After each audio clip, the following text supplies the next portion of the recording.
bino bicuruzwa hafi ya byose mujye mubona muri Leta Zunze Ubumwe za Amerika, namwe mugurayo ano mabrand akomeye, ano mabrand ahambaye ku isi ayoboye murayazi, yaba y'imyenda, yaba y'inkweto, yaba y'amasakoshi, amabrand yose hafi ya yose, yaba y'amatelefone n'ibiki byose. Ari amabrand yose mbona ngo aturuka mu nganda zo muri Leta Zunze Ubumwe za Amerika, aba yakorewe mu Bushinwa. Ubushinwa bwamara kuyakora bakayohereza muri Amerika. Amerika icyo bakora ni ugushyiraho brand gusa, ubundi bagahita bashyira ku isoko bagahenda ibintu. Impamvu ibi ngibi ndi kubikubwira ni iyi. Impamvu ndi kubikubwira ni ukubera intambara yamaze gutangira. Noneho Ubushinwa bwatangije intambara kuri Amerika y'amayeri bakoresheje imbuga nkoranyambaga kugira ngo basebye Amerika, bagaragaze ko ibyemezo bya Donald Trump nta gaciro bifite. Kugira ngo iyi ntambara yumve neza, reka dutangirire hano. Leta Zunze Ubumwe za Amerika, uyu muyobozi wazo Donald Trump yagize gutya akimara kujya ku buyobozi, aravuga ngo leta ya Amerika hari ukuntu ibindi bihugu biza gucururiza muri Amerika bigatwara isoko ry'ibintu bikorerwa muri Amerika, ugasanga twebwe ibikorerwa iwacu ntabwo biri kubona isoko, ahubwo biri guturuka hanze mu bindi bihugu biri kuza bikagurishwa, twebwe abakora ibintu iwacu ugasanga ntabwo biri gucuruzwa. Ati kubw'iyo mpamvu kugira ngo abakora ibintu muri Amerika bunguke, made in America, reka dutangire dushyire umusoro munini ku bicuruzwa bituruka hanze bitakorewe mu Bushinwa, byaba abantu bazaga kuranguza inaha. Ibyo Trump yarabikoze, yabikoze ibihugu hafi ya byose byo ku isi byacururizaga, byoherezaga ibicuruzwa muri Amerika, ashyiraho umusoro munini, arizo mujya mubona ngo ni tarifu. Tarifu ni kwa kundi nyine tuvuge ibicuruzwa biturutse hanze byinjiye gucururizwa mu kindi gihugu, umusoro babisoresha. Trump ariko umuntu yashakaga guhangana nawe by'umwihariko, izo tarifu nini yazishyize ku Burayi, yazishyize ku bihugu hafi ya byose, natwe turimo hano muri Afurika, ariko ageze ku Bushinwa abigirizaho nkana. Trump ikintu yashakaga ni uguhangana n'Ubushinwa, kuko Ubushinwa mu byerekeranye n'ubucuruzi buri gufata isi, ibintu bikorerwa mu Bushinwa nibyo biri kuragurwa hirya no hino ku isi, murabizi. Noneho ageze ku Bushinwa, Trump aravuga ngo urabizi, Abashinwa ibicuruzwa bivuye mu Bushinwa kugira ngo bicururizwe muri Amerika mugomba kujya mubisorera ku kigero kingana n'145%. Uri kumva ko uko guhimana, ako gahimano kari ku rwego rwo hejuru. Ibicuruzwa byavaga mu Bushinwa kugira bicuruzwe muri Amerika bigomba gusoreshwa ku kigero kingana n'145%.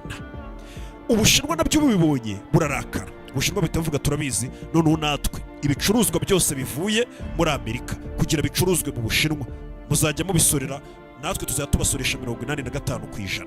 Aho bari bakiri kwihagararaho, batangira no gusa nk'abagizemo ubwoba, kuko Ubushinwa burakora cyane, mu warehouse aba yuzuye stoke ku buryo batabonye aho babyohereza kiba ari ikibazo. Abashinwa barangije babona ko Amerika ikomeje kubasuzugura, barangije bafunga umwuka. Abashinwa batangira nabo kuvuga ngo noneho dushyizeho natwe. Ejo bundi Abashinwa nabo bashyizeho tarifu ivuga ngo ibicuruzwa noneho bivuye muri Amerika bigomba kujya bisora ku kigero kingana n'125% kugira ngo bicururizwe mu Bushinwa. Intambara biratangiye gutyo. Icyakurikiye ni iki rero? Aba ni abantu bundi bari bafitanye ubuhahirane ku buryo ibicuruzwa byavaga muri Amerika bijya mu Bushinwa n'ibyavaga mu Bushinwa biza muri Amerika byari ku mwaka wenda tubaze nk'umwaka ushize wa 2024. Ubwo bucuruzi, ubwo buhahirane buba hagati y'Ubushinwa na Amerika n'Ubushinwa, ibicuruzwa bimwe biva mu gihugu kimwe bijya mu kindi, byinjizaga amafaranga cyangwa se byari bifite agaciro kangana na miliyari 580 z'amadolari, miliyari z'idolari. Muri make ni ukuvuga ngo igihugu cya mbere cyari gifitanye ubuhahirane bukomeye ku isi cya gatatu ni Ubushinwa na Amerika, kuko buriya habanza Canada, hagakurikira Mexico. Ibyo ni ibihugu bifatanye n'ubundi na Amerika bihana imbibi. Ubushinwa bwari ubwa gatatu kuri uwo mwanya, none agatotsi kajemo kameze gutyo. Ubushinwa ikintu bwatangiye gukora rero, Ubushinwa n'ubundi kuko buzi ko ibintu byose bihambaye bikorerwa mu Bushinwa byose bijyanwa muri Amerika, Abanyamerika bagashyiraho brand, bagahita bavuga ngo nimwakire muduhe amafaranga menshi. Abanyamerika bazi ko matière première, raw materials, nyine zino zikora ibintu hafi ya byose byo ku isi ziri mu Bushinwa, ziri muri Aziya. Abakozi ba make, inganda za make, matière première ziri aho ngaho nyinshi ziri mu Bushinwa. Buri ibicuruzwa byinshi tugura byitwa ngo byakozwe n'Umunyamerika cyangwa byavuye mu nganda zo muri Amerika, birabanza bigakorerwa mu Bushinwa. Noneho Umushinwa yamara kubikora ku giciro gitonya cyane, akoherereza inganda zo muri Amerika inyinshi. Inganda zo muri Amerika bagahita bandikaho, bagashyira akaburandi kabo ngo Louis Vuitton, ngo Gucci, ngo Prada n'ibindi ngibyo, bagahita bakuzanira ngo twishyura amamiliyoni miliyoni kandi babikoresheje mu Bushinwa ku giciro nk'icy'umuneke. Bushinwa rero none ubu ngubu kuva bwabona ko Trump yakomeje kubakanira yabashyizeho umusoro ungana gutyo bahise bagenda. Ubwo ni leta y'Ubushinwa yahise itangira icyitwa intambara yo kwikoranabuhanga cyangwa se intambara iciye kuri social media, by'umwihariko urubuga rwa TikTok kugira ngo muzi influencer rufite. Urubuga rwa TikTok ni urubuga rukurikirwa n'abantu benshi, urubebaho ibintu udashaka, mbega ni urubuga ruri kugenda rufatisha cyane, rwatewe n'ubwo umunyamerika ku buryo yifuza kuruhagarika bihora bigarukwaho. Umushinwa yahise ashoza intambara kuri Amerika no gushaka kuganira n'abaturage noneho ba Amerika. Abashinwa, abayobozi ba Amerika, abayobozi b'Ubushinwa babwiye abaturage babo, by'umwihariko babwira inganda zo mu Bushinwa zajyaga zitunganya ibintu byo muri Amerika, barabwira ngo mutangire mugaragaze ko ibikoresho byose n'ubundi byacuruzwaga muri Amerika ariko byakorewe mu Bushinwa bigura make, abanyamerika babigezeho bakabihenda, noneho mutangire mu diringe n'abakiriya ubwabo, muce ku bakiriya.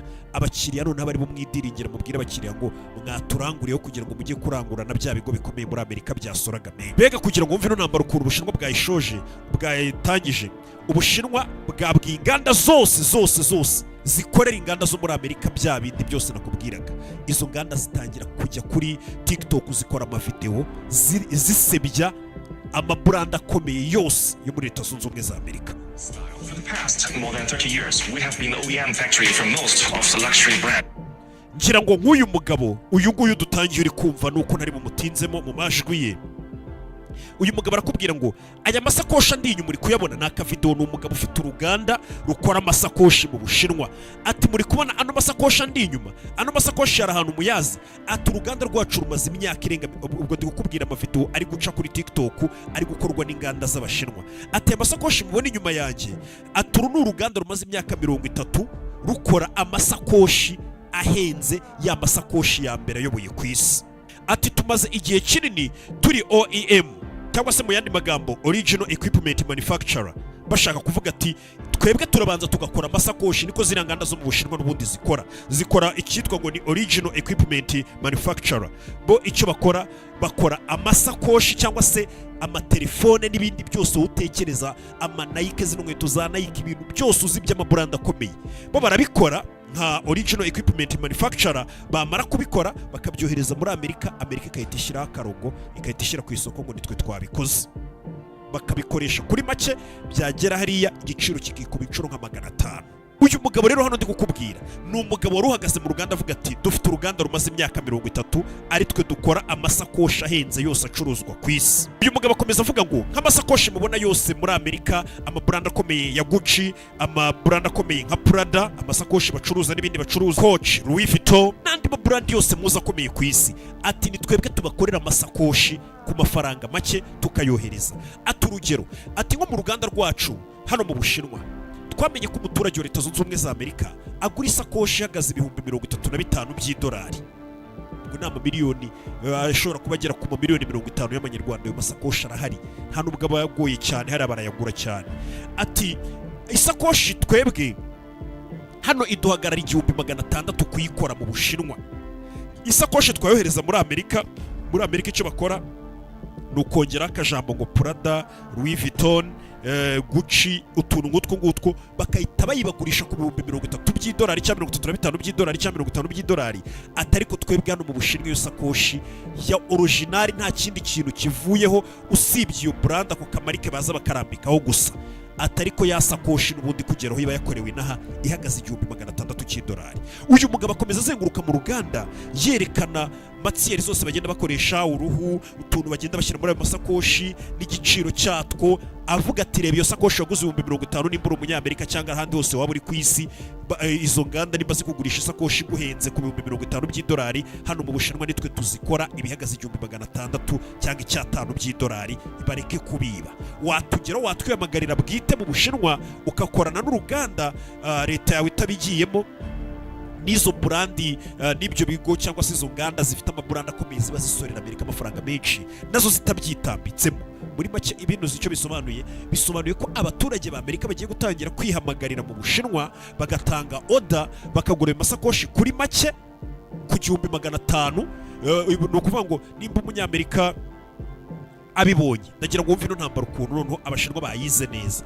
Nimba umunyamerika ubwo ngubwo ikintu agiye kujya akora, ubwo nta munyamerika ushobora kongera kujya mu ruganda rwa Gucci ngo agiye kugura isakoshi y'ibihumbi 50 cyangwa 40.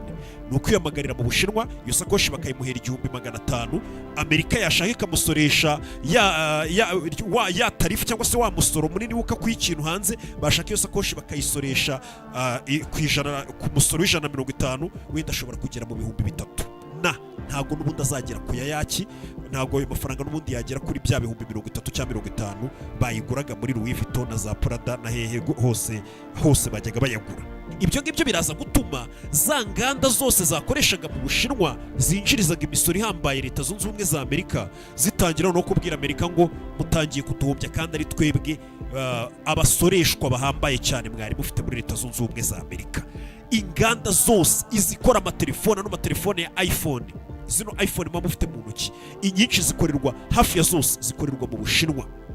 Abashinwa noneho nibo bakora zino iPhone rero ruganda rukora n'ubundi za iPhone. Icyo rukora ni iki? Ni ukubwira abashinwa ko ariho hari izo raw materials, izo nakubwiraga n'ibindi byose n'abakozi ba make n'ibiki byose, bakabwira abashinwa ngo muduteranyirize telefone ya iPhone, muzidukorere muzitwoherereze muri Amerika. Bashyira utuntu twanyuma dutonya nk'akariya karongo bakakarambikaho kariya ngo ka pome yariweho, ubundi iPhone bakayikugurisha nk'ibihumbi 2 by'idolari, ubwo ni nka miliyoni 2.2 cyangwa miliyoni n'igice cya miliyoni cyangwa miliyoni 3 bitewe n'umwaka.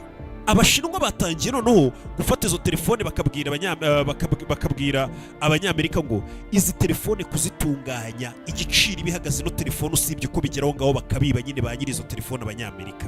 Ati telefone nta nubwo igera ku gaciro k'amadolari 100. Ya telefone weho hano mu Rwanda ujya ugura 1500 y'idolari, ibihumbi 2 by'idolari, ibihumbi 3 by'idolari, ngo ni 16, ngo ni 14, ni 15, ibintu nk'ibyo. Umushinwa arakubwira ngo twebwe nta nubwo iduhagarara amadolari 100 kandi ari original, ari umwimerere, tukayohereza muri Amerika. Abanyamerika nizo n'ubundi mwese babagurisha cy'umunyamerika. Izi nganda zose n'ubundi izi nganda zose zo mu Bushinwa abazikoramo, Leta y'Ubushinwa yababwiye ngo mutangire mujye ku mbuga nkoranyambaga, mujye kuri TikTok by'umwihariko, mukoresha Icyongereza, mukoresha subtitles ku buryo abantu bose bavuga Icyongereza babibona b'Abanyamerika. Mubereke ukuntu produit zose zikorwa muri Amerika bagura muri Amerika zibahenze, mubereke ukuntu ari twe tuba twazikoze tukazohereza muri Amerika, mubereke process yose muzikoramo ku buryo bari kubikwereka bakubwira ati nimba ari urukweto turukora gutya, rwa rukweto rwa Nike turwinjiza gutya tugakora gutya. Icyitwa ngo ni brand zose zikomeye ku isi zikorerwa mu Bushinwa bakazohereza. Yego iPhone yo nayo no mu Buhinde na za Vietnam naho hari izo bahateranyiriza, ariko iteranyirizo rya iPhone rya mbere n'ubundi ku isi riri mu Bushinwa ahitwa Zhengzhou, niho riri mu cyitwa Foxconn iri ziteranye bakazohereza muri Amerika zikaduhenda. None Umushinwa ari kurabura avuga ngo iPhone burya nta nubwo ibihagaze amadolari 100, yarangiye imeze neza rwose, ya indi 16, 15 atayo nayo ni menshi, atari ko bakaza bakayibahera ibihumbi 3. Umunyamerika atangiye kujya yigurira noneho iyo telefone itariho ino, bakuyeho ikibintu cyonyine kiduhenda umunyamerika duhendesha ni ugushyiraho karakaranga ntege inyuma ka pome.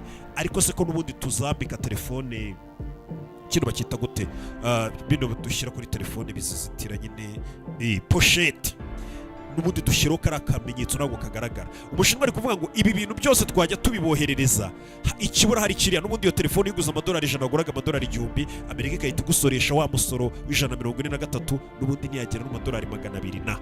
Ubutumwa Leta y'Ubushinwa iri koherereza abatuye Amerika iri kuvuga ngo babinyujije muri aba bacuruzi, ni nko kuvuga ngo twebwe igiciro mwajyaga mugura ibintu muri Amerika, mbega biramera nkaho hagiyeho discount ya 85%, noneho usanga ni muhenzwe.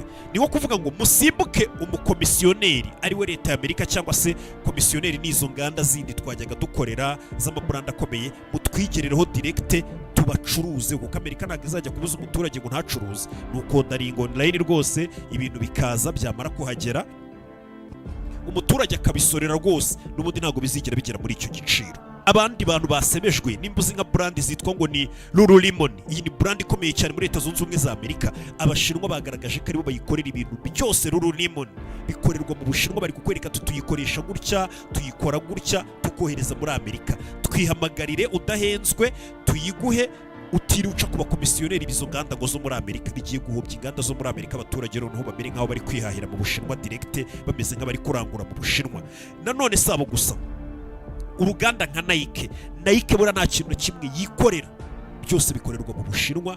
Ubushinwa nibyo bubyohereza muri Amerika, abaturage byose babibonye. Uruganda nka mu rwita rwa ruganda ni Fiera, sinzi ukuntu mubisoma, ni Fiera cyangwa se Fils, mujya murubona rukora inkweto n'ibindi nkabyo, narwo ruri muri ibyo ngibyo. Hano mu mavideo menshi bakomeje kugenda bashyira kuri TikTok, ubona nk'abagore bakora mu nganda zikora tuno twenda tw'imbere, amabikini, leggings n'iki, bakakwereka ngo ibi ngibi muri Amerika babibagurisha $1,400 by'idolari, atariko twebwe hano mu Bushinwa tukakugurisha amadolari 6. N'ubundi ni ya original. Buriya mwe mwishyizemo ngo Abashinwa bakora ibintu bya pirate ngo by'Ibishinwa. Wapi?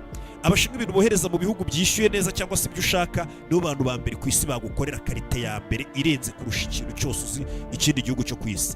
Ariko nyine bakagira na ya karite ya nyuma bitewe n'amikoro yawe, nawe bagukorera karite ya makeya yawe. Niyo mpamvu mujye mwivugisha ngo iki kintu ni Inshinwa, nuko ariyo mafaranga uba wabahaye. Unabasabye karite ya mbere barayiguha kandi nayo itaguhenze. Hano abakobwa bari kugaragaza noneho twa twenda twajyaga tugurwa mu nganda, twambarwa n'abasitari tw'imbere, twa tundi bambara hehe, bakavuga ngo tuno twenda mutugura $1,400 kenda kamwe, $1,400 cy'idolari. Atari ko hano mu Bushinwa uzajya ukatuguraho direct nka ka original, n'ubundi twe tutubakorera ku $6. Nikagera muri Amerika ugasorera andi $6, bibe bibaye 12. Ubwo Trump araba yihimye kuko n'ubundi arabagusoresheje 100%, ariko n'ubundi ntabwo biri bugire kuri cya giciro za nganda zo muri Amerika zashyiragaho. Kandi izo nganda zo muri Amerika nimba ziranguye ikintu ku $6, zikaza zikakigurisha ku $1,400, na leta ibiri buryo umusoro mwinshi. Urumva ko noneho inganda zo muri Amerika zigiye gusigara ziserera na leta ya Amerika, zivuga ati muraduhombeje, na leta ya Amerika ibona iri guhomba. Umushinwa yatangije propaganda binyujije kuri social media. Buriya nimba hari intwaro ya mbere mbi igezweho ni zino propaganda zo kuri social media nk'izi ngizo Ubushinwa bwatangiye, biragenda bikagera ku muturage nyirizina. Umuturage noneho nta nubwo ari abanyepolitike bari kubabwira, kuko abaturage benshi hari ukuntu baba batari no kubyumvira abanyepolitike bari kubibabwira. Hari igihe baba banavuga ati umunyepolitike ibintu by'ibicuruzi nk'ibi, ibintu twambara ntago abizi n'iki, bari kubona noneho ba nyiri inganda aribo bari kubyerekanira babibereka. Bivuze ngo Ubushinwa bwatangije intambara yo kugira ngo paka uno mugabo Donald Trump iyi tarifu yashyizeho ayikureho. Ntago ari uko Ubushinwa bushaka gukora n'abaturage ba Amerika ngo bihoraho, ahubwo Ubushinwa buragira ngo leta ya Amerika ikureho ino tarifu, bubahane, bongere basubire mu murongo w'ubuhahirane, kuko Ubushinwa bwungukira kuri Amerika kuko Amerika nayo yungukiraga ku Bushinwa. Buriya nahoze mbona abacuruzi bo mu Bushinwa nabo ntago bishimye benshi muri kano kanya, niyo mpamvu bari kurwana ino ntambara. Barakubwira ati hari nk'ibintu twari twarakoze byinshi, amatoni n'amatoni byagomba kujya byoherezwa muri Amerika, abateruraga amakarito, abakoraga mu nganda, abakoraga mu masitoke, ababipakira, ababigira bate, ibyo byose urabizi bibera mu nganda. Atariko muri kano kanya ibyo bintu byose twakoze birapakiye mu warehouse, biri kuboreramo. Abakoraga muri izo warehouse n'izo nganda nta kazi bafite muri ino minsi, baricaye kuko aho byakagombye koherezwa ntabwo bari kubyakira, bashyizeho umusoro uri hejuru cyane. Urumva hari ingaruka byagize ku baturage b'Ubushinwa, bidakuyeho ko n'abaturage ba Amerika n'abatari uko nguko bari gutekereza baranigaragambije cyane mu minsi ishize, kuko nabo inganda zabo zoherezaga ibintu byinshi cyane mu Bushinwa zo muri Amerika. Muri make Ubushinwa ikintu buri gukora, buri gusebya burandi zose zikomeye ku isi zo muri Amerika, by'umwihariko bagaragaza ko icyitwa ko ari burandi yose ikomeye ku isi ikorerwa muri Amerika. Bya bindi mwishyiragamo ngo Louis Vuitton yo muri hehe, ngo muri Amerika niho wenda hari ibi byicaro, za Gucci ngo za kiniki, ibyo bintu byose Ubushinwa buri kugaragariza isi yose ko ibyo bintu byose ni made in China. Ibyo bavuga byose Ubushinwa ko aribwo bukiyoboye. Uyu mugore ubona imbere yanjye bamwita Caroline Levitt. Uyu mugore niwe press secretary wa White House nyine, muri urumva ni press secretary muri White House, ni umuntu wa hafi nyine wa Donald Trump. Yaje imbere y'itangazamakuru, aje kuganira n'itangazamakuru, uko niwe wemforoma abanyamakuru muri White House n'abari abo hanze bose babinje muri White House. Buri bitangazamakuru birebegera abakozi bakora muri White House, baza kumenyeshwa amakuru kugira ngo bayatangaze. Uzajya mubibona mu mafilime dusobanura. Noneho uyu mugore ubona yaje hano imbere yambaye ikanzu yakorewe mu Bushinwa, ari kuganiriza abantu. abayobozi bo mu Bushinwa kugira ngo ubone ko bino bintu babiri inyuma, abayobozi abasenateri bo mu Bushinwa bahita bakomanta ku ifoto ye, baravuga ngo bahita bagaragaza ko iyo kanzu yakorewe mu Bushinwa, bagaragaza aho yakorewe, barangije barandikaho ngo gusebya Ubushinwa no kuturwanya n'intambara kuri bo, atari ku Bushinwa n'ubuzima kuri bo, mbega turi ubuzima kuri Amerika. Cyangwa se mu yandi magambo, uyu muyobozi wo mu Bushinwa witwa Zhang Zisheng yahise akomanta kuri iyi foto ya press secretary wa Leta Zunze Ubumwe za Amerika wari wambaye ikanzu yakorewe mu Bushinwa, yandikaho ngo kurega Ubushinwa ni business baba barimo, cyangwa se kuturwanya ni ubucuruzi baba barimo baturega ibintu bitandukanye, atari ko guhahira mu Bushinwa nibwo buzima, n'ubuzima bwabo kuduhahiraho nibwo buzima. Uko urumva bitangaje kumva ngo muri kurwanya ibicuruzwa biva ahandi, mubona muhanganye n'Ubushinwa, ariko ugasanga abayobozi nk'aba b'igihugu barazana imbere y'imbaga n'abanyamakuru bambaye imyenda yakorewe mu Bushinwa. Ubushinwa n'abayobozi babyinjiyemo noneho Ubushinwa kugira ngo ubone ko babirimo, kuvuga ati guhahira ku Bushinwa ni ubuzima kuri Amerika. Wenda muri Afurika twebwe kuko akenshi haza karite yo hasi, mu mutwe wacu haragiye hazamo ikintu kivuga ngo aha ngo biriya bintu ni inshinwa, ngo byavuye mu Bushinwa, ngo iki n'iki, ariko ukajya kugura iby'i Burayi cyangwa muri Amerika, ariko nibyo uba ugiye kugura by'i Burayi muri Amerika, uba ugiye kugura ya karite ya mbere n'ubundi nayo yakorewe mu Bushinwa tu, nabyo ni made in China. Ibintu byakomeye ku buryo n'amabuye yavaga mu Bushinwa bayahagaritse kugira ngo atoherezwa muri Amerika. Ni amabuye wasangaga akoreshwa cyane cyane mu mamodoka, mu gukora ibisasu, mu gukora amarobo, ibikoresho byinshi bijyanye na electronique byakorwaga n'ayo mabuye, Ubushinwa bwabaye bubihagaritse. Abantu bize indimi cyaba igifaransa cyangwa icyongereza baba bafite certificate zibyemeza, mbaza ni inkuru nziza. Ubu dufite offer nziza yo kujya gutura ndetse no gukora muri Canada ku bantu bafite certificate zerekana ko bazi indimi hagati y'icyongereza ndetse n'igifaransa. Aya mahirwe azaguhesha kuva i Kigali ufite akazi, visa ndetse n'ubwenegihugu bwa Canada ibizwi nka permanent residence. Icyo usabwa nta kindi, urasaba kutugana muri Rama Travels tukaguha ubusobanuro burambuye ndetse tukanagufasha gutangira process yo kubona ibyangombwa. Bifata hagati y'amezi 3 n'8 ngo ibyangombwa byose biboneke, kandi ku kiguzi gisabwa wishyura 50% andi ukayatanga wabonye visa. Ntuhangayike kandi kuko ugize amahirwe make n'ubone visa, tugusubiza amafaranga yawe havuyeho make service. Tugane muri Rama Travels uyu munsi tugufasha kubona ibyangombwa byo kujya gutura ndetse no gukorera muri Canada ufite permanent residence. Uyu muyobozi w'Ubushinwa Xi Jinping yatangira no kuzenguruka by'umwihariko muri Aziya mu bindi bihugu ndetse no hirya no hino mu bihugu byose byagiye bishyirirwaho iyo misoro na Trump, abasura babwira ngo tugomba kwihagararaho, ibicuruzwa tuzi ko bifitiye Amerika akamaro, hari ibicuruzwa bari ingenzi biva muri Aziya bijya muri Amerika ku buryo Amerika nayo ibikeneye cyane ibyo bintu. Ati ibyo bintu natwe tugomba kubigumana tukabibima, mbega tugahangana n'icyo we yise ngo ni akamenyero k'Abanyamerika cyangwa se agasuzuguro no gushaka kutunyuzura nka kumwe baryuzura kana. Ati tugomba kwihagararaho. Ubu tuvugana ari muri Vietnam, Hanoi, yaraye agezeyo ahari mu rugendo rwo kugira ngo aganire na Vietnam muri igihugu cy'igihangange muri kano kanya cyaje kwiteza imbere, wirengagije biriya by'intambara yabayemo na Amerika n'ibiki. Ubu igihugu gihagaze neza mu iterambere, kiri kugenda ku muvuduko utabaho, gihambaye mu byerekeranye n'amabuye. Ni Vietnam ni igihugu cyateye imbere ku rwego rwo hejuru. Ubushinwa bwamaze kujya kukireba kugira ngo bisungane, ngo bafatanye kurwanya ako kamenyero ka Amerika no gushaka kubaryuzura. I don't blame China. I don't blame Vietnam. I see the meeting today. Is that wonderful? It's a lovely meeting. The meeting, like trying to figure out how do we screw the United States.